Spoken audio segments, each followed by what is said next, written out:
En esta presentación vamos a continuar desarrollando los agentes etiológicos inanimados y en este caso vamos a desarrollar el último tema que nos queda, que son los agentes químicos, dentro de los cuales vamos a hablar de tóxicos, toxinas y venenos. Vamos a empezar definiendo entonces lo que es un tóxico. Un tóxico va a ser entonces una sustancia natural o artificial que tiene la capacidad de producir un efecto nocivo en el organismo, alterando funciones bioquímicas, produciendo alteraciones morfológicas y fisiológicas, y que en consecuencia esto va a alterar funciones reproductivas, funciones en la reproducción, alteraciones congénitas, entre otras. A diferencia de lo que es un veneno, el veneno es un tóxico capaz de producir reacciones muy intensas a dosis muy bajas, generando lesiones y signos muy intensos. Entonces, tenemos que tener en cuenta que todos los venenos son tóxicos, pero no todos los tóxicos son considerados como veneno.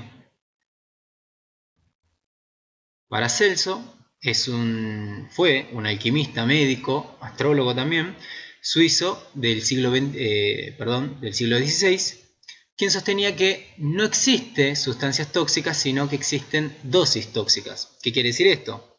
Que sustancias que uno considera inocuas, como puede ser el oxígeno o el agua, a dosis muy baja no generan ningún tipo de alteraciones, sin embargo, exposiciones a altas concentraciones pueden ser nocivas para el organismo.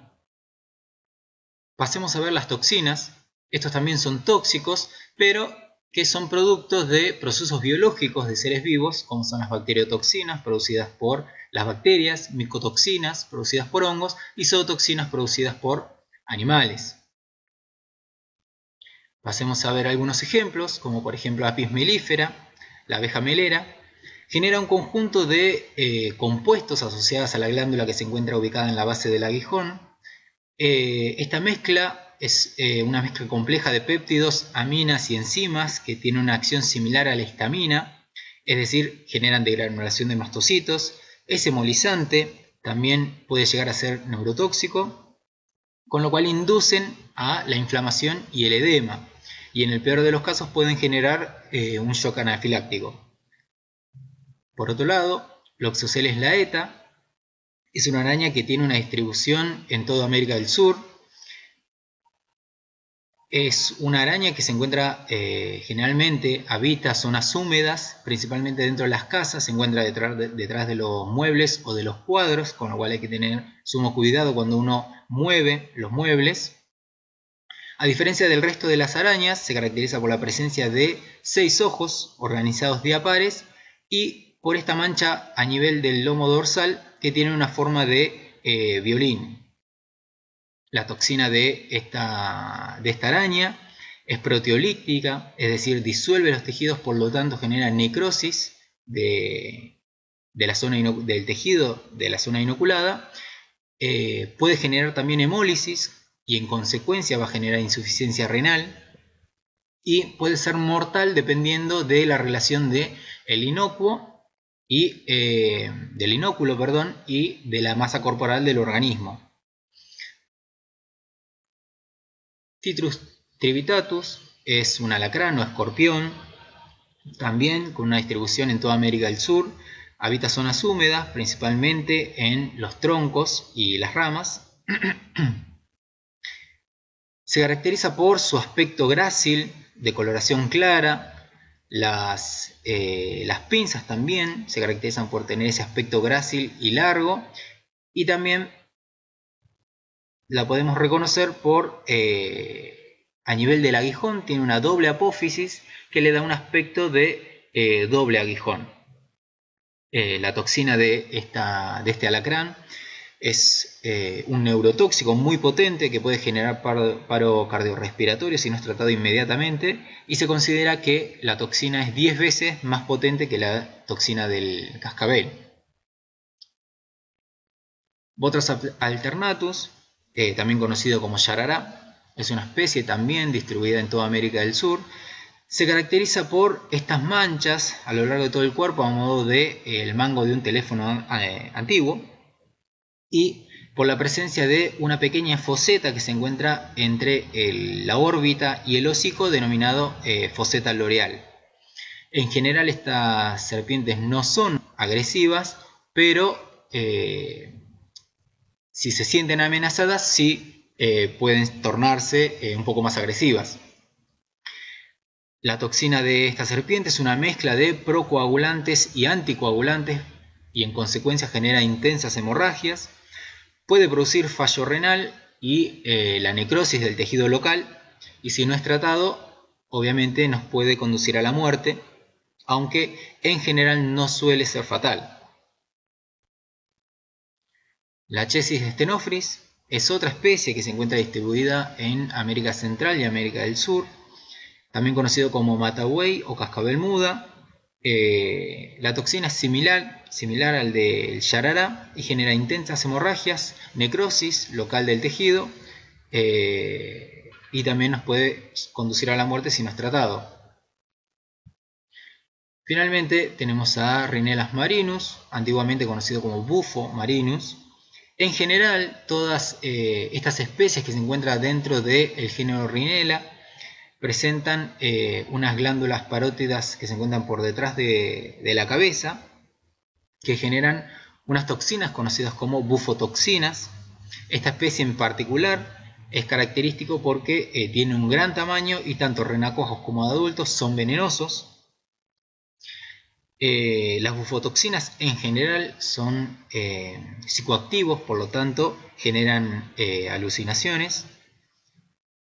Y en general los animales más afectados por esta especie son los perros, ya que tienden a jugar con estos animalitos. Y en general lo vemos asociado a una intensa salivación y espumas en la boca. En los peores de los casos pueden inducir al vómito, pueden generar diarrea, mareo y en el peor de los casos también un paro cardiorrespiratorio. Aquellos que ven Los Simpsons recordarán que hay un capítulo que se hace una parodia a estas bufotoxinas en donde Homero lame el dorso de un sapo y comienza a alucinar. Acá tenemos algunos ejemplos donde podemos ver una inflamación, ¿sí?, a nivel del hocico, en este caso también. En este caso tenemos inflamación del hocico y también hemorragia, como en la imagen también del medio. Y aquí tenemos una imagen en donde se produjo una necrosis local del tejido. Pasemos a ver las bacteriotoxinas. Recordarán que dentro de estas toxinas las podemos clasificar en dos grandes grupos. Las exotoxinas, por un lado, que son toxinas producidas por microorganismos gram positivos. Son toxinas que son sintetizadas y luego secretadas hacia el medio. Por ejemplo, tenemos la toxina del tétano, producida por Clostridium tetani. Esta toxina es una neurotoxina que recordarán que bloquea la liberación de neurotransmisores inhibidores de la contracción, de manera que los organismos intoxicados presentan una contracción sostenida de la musculatura, pueden sufrir sudoración, babeo, fiebre, espasmos y finalmente la muerte. La toxina botulínica, producida por Clostridium botulinum, también es una neurotoxina que, a diferencia de la toxina del tétanos, bloquea la liberación de la acetilcolina a nivel de la placa neuromuscular, de manera que lo que se produce en este caso es una parálisis muscular, pero de tipo flácida, es decir, no hay contracción muscular. Por último, tenemos a Clostridium novi, que genera una toxina necrosante, afecta principalmente a los ovinos y ocasionalmente a los bovinos. Las esporas de esta bacteria son ingeridas por el animal, las esporas viajan por el sistema digestivo y se alojan finalmente en el hígado, donde esperan a que se produzca una lesión hepática que condicione el ambiente, debido a que son organismos anaeróbicos, de manera que se aguardan en el hígado hasta que se produzca una condición anaeróbica. Luego estas se activan y comienzan a secretar estas toxinas necrosantes, generando una hepatitis necrótica y finalmente una gangrena gaseosa. Por otro lado tenemos las endotoxinas, que a diferencia de las exotoxinas son producidas por microorganismos gram negativos y son lipopolisacáridos que forman parte de la membrana de estos microorganismos y son liberadas una vez que estas son lisadas. Son potentes activadores de macrófagos porque estimulan la liberación de interleuquinas de tipo 1, generan fiebre, pueden llegar a producir una coagulación, es decir, estimular la coagulación intravascular diseminada, pueden generar necrosis, hemorragias y en el peor de los casos un shock de tipo endotóxico. Pasemos ahora a ver algunas micotoxinas. Por ejemplo, tenemos micotoxinas hepatotóxicas, como es la aflatoxina producida por Aspergillus flavus.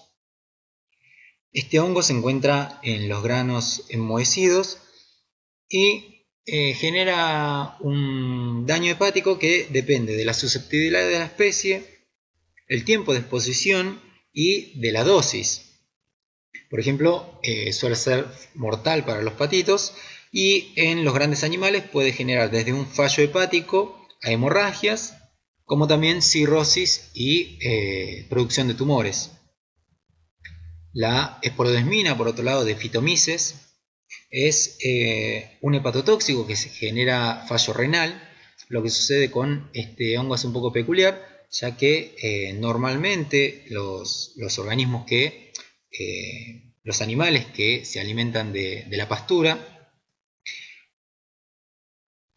metabolizan por medio de la flora que se encuentra asociada al intestino, metabolizan la clorofila a un compuesto denominado filoeritrina que luego pasa a la sangre y el hígado es el encargado de catabolizarlo de manera que ésta sea eliminada. En este caso, la esporodesmina genera un fallo hepático que evita que esta filoeritrina que circula en sangre sea catabolizada de manera que continúa circulando por la sangre y al ser un derivado de la clorofila tiene la capacidad de absorber energía radiante y luego empezar a eliminarla a modo de pulsos, pulsos de energía, de manera que los organismos sufren de edema, eritemas, inflamación y necrosis de tejidos.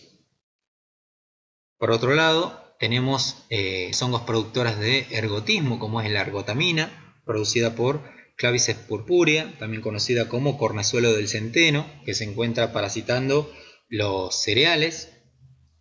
Es un potente vasoconstrictor de vasos periféricos, de manera que generan isquemia de las extremidades, por lo tanto una gangrena seca, al igual que la festucosis, que es producida por Neotipodium. En la siguiente diapositiva podemos ver aquí la necrosis de la gangrena seca, digamos, de las extremidades, como por ejemplo a nivel del rabo o a nivel del casco de las pezuñas de los miembros.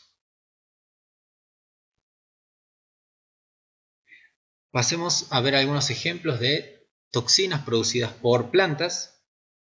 Tenemos a Baccharis cordifolia, también conocido como mío o romerillo por su aspecto. Este es un pequeño arbusto que se encuentra en simbiosis con algunos hongos y generan una toxina que es cáustica, y los animales que se alimentan accidentalmente con esta planta sufren una degradación de la mucosa por esta toxina, de manera que en el campo vamos a encontrar animales muertos y debido a la liberación del contenido ruminal, en general esto le da un aspecto hinchado al cadáver. Solanoglaukophyllum, también conocido como duraznillo blanco, produce lo que vulgarmente se conoce como enteque seco. El principio activo de esta planta es un análogo de la vitamina D, de manera que estimula la absorción de calcio a nivel del intestino y los animales sufren una hipercalcemia, es decir, un aumento de la concentración de calcio en sangre. Los animales sufren entonces focos de calcificación metastásica en diferentes tejidos, como puede ser a nivel de la túnica muscular de la aorta, a nivel de las articulaciones, en diferentes órganos, como puede ser el pulmón, el riñón, el hígado, etc. Tenemos a Senecio grisebachi, también conocido como margarita de campo, Genera un conjunto de compuestos de alcaloides, terpenos e indoles que generan una necrosis hepática y los animales presentan ictericia. Wedelia glauca, también conocido como sunchillo o yuyo sapo, es una planta perenne que genera unos glucósidos conocidos como atractilócidos que afectan principalmente a la mitocondria de los hepatocitos. Esta toxina es un desacoplante de la fosforilación oxidativa, ya que inhibe la bomba de ATP sintasa, de manera que el ADP no puede pasar por esta bomba para producir ATP, de manera que hay una falla mitocondrial y por lo tanto necrosis de los hepatocitos. En una necropsia podemos ver este aspecto que tiene el nombre de reticulado tóxico. Solo para nombrar algunos ejemplos más de químicos, tenemos aquellos que inducen gastroenteritis, como el arsénico, cloruro de sodio, urea. El arsénico en general es un contaminante ambiental que se encuentra a modo de trióxido de arsénico y que surge del refinado del cobre. Una vez que es ingerido por los animales, este vuelve a su estado de arsénico y por una serie de cadenas de óxido-reducción puede generar enteritis, como inducir, digamos, la enteritis y nefritis. El tetracloruro de carbono, por ejemplo, es un hepatotóxico que también genera fallo hepático o fallo renal, o también alteraciones a nivel del sistema nervioso central debido a una serie de reacciones de óxido-reducción, y se encuentra generalmente formando parte de refrigerantes de industrias, plaguicidas, fungicidas, entre otros. Nefrotóxicos como el cloroformo, oxalatos, aminoglucósidos, también el arsénico. El cloroformo, por ejemplo, forma parte de numerosos insecticidas, aerosoles, como también parte de colorantes. No solamente genera fallo renal, sino también alteraciones a nivel del sistema nervioso y fallo hepático. Tóxicos para el pulmón, como es el monóxido de carbono, que surge a partir de la combustión del carbono. Es tóxico ya que compite por los sitios de unión de la hemoglobina por el oxígeno y presenta una afinidad 200 veces mayor que el oxígeno. No solamente afecta a la actividad, digamos, de la hemoglobina debido a que compite con el oxígeno por los sitios de unión, sino que los oxígenos que se encuentran unidos a la hemoglobina aumenta su afinidad, de manera que evita que este oxígeno que está unido se disocie y sea liberado a los tejidos. Tóxicos para el sistema nervioso central, como por ejemplo tenemos la estricnina, que forma parte de raticidas, laxantes y sedantes, por ejemplo. Afecta principalmente las interneuronas de la médula espinal, inhibiendo la liberación de la glicina, que es un inhibidor, de manera que el efecto que genera recuerda a los signos del tétano, generando convulsiones, rigidez articular, una contracción continua, y genera dolores muy intensos debido a que no hay pérdida de la conciencia. Por último tenemos aquellos que afectan a la sangre y a la coagulación, como es el diculmorol y la warfarina, que ya vieron anteriormente. Inhiben o alteran, digamos, factores de la coagulación, de manera que tienden a producir intensas hemorragias. Ya he visto algunos ejemplos de numerosos tóxicos, toxinas y venenos. Vamos a ver cuáles son las vías de entradas que pueden tomar estas sustancias para ingresar al organismo. Tenemos aquellos que tienen un carácter volátil, que pueden ingresar por vía inhalatoria, como es el monóxido de carbono o muchos agentes anestésicos inhalatorios. Aquellos que pueden tomar la vía digestiva, es decir, ingresan por el sistema digestivo a través de la alimentación, como son las fitotoxinas o las micotoxinas. La percutánea, es decir, son absorbidas a partir de la superficie del organismo, como son numerosos insecticidas clorados y fosforados. Y tenemos aquellos que son inoculados en el organismo, como son los venenos de los ofídeos y de los arácnidos y numerosos fármacos utilizados por el hombre. Sin embargo, el organismo no se encuentra desprovisto de mecanismos defensivos. Por ejemplo, tenemos la primera barrera, como es la piel, que impide la absorción de estas sustancias debido a la presencia de la capa córnea, es decir, la queratina, y el alto recambio celular que tiene la piel. El aparato digestivo a través del reflejo, como son los vómitos y la diarrea.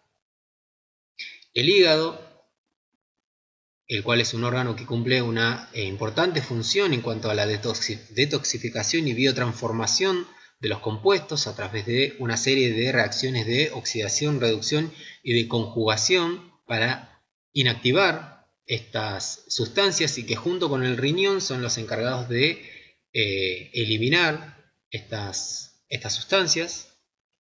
¿Y cuáles son los factores que pueden influir en la acción de un tóxico?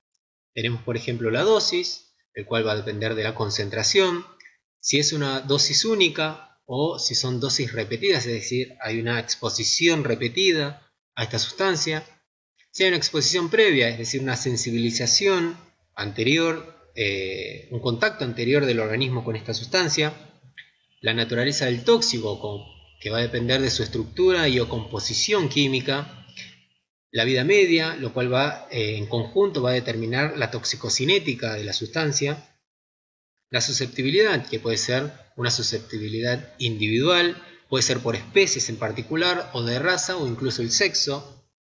La edad, aquellos que sean jóvenes, adultos o incluso los animales seniles.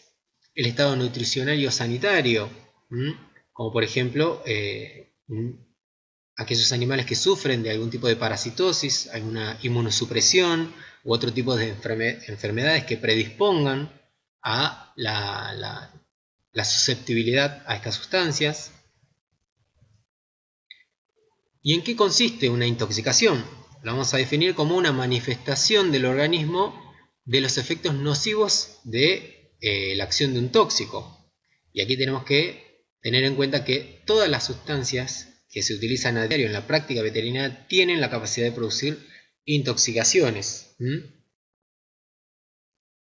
Y finalmente, según el curso, lo vamos a definir en agudo, es decir, aquellos tóxicos que generan un efecto intenso con una única dosis, es decir, por ejemplo, ante una sobredosis. Subagudo, aquellas sustancias que necesitan de varias dosis en un intervalo de tiempo corto. O crónico, si se da exposiciones múltiples a través del tiempo con un efecto de tipo acumulativo.